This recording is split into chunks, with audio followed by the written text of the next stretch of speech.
Okay સાહેબ, શું કહેશો જે રીતે આજે પરેશ રાદડિયાની ધરપકડ? આટકોટ પોલીસ સ્ટેશનને આરોપીઓને પકડતા આવડતું નથી.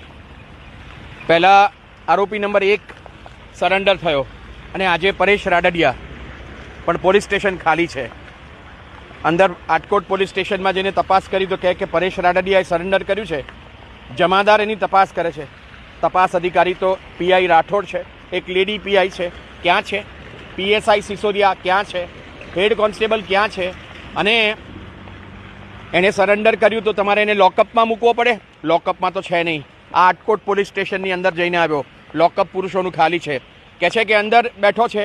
અંદર જોયું તો એની સગાવાલા અને એની સાથે એના સરપંચોને બધા બેઠા છે. આ તપાસની બાબત છે કે પછી પકડાયેલા આરોપીને નહીં, પણ જેણે સરેન્ડર કર્યું છે તેને પ્રોટેક્ટ કરવાની વાત છે. આ આટકોટ પોલીસ સ્ટેશન આરોપીઓ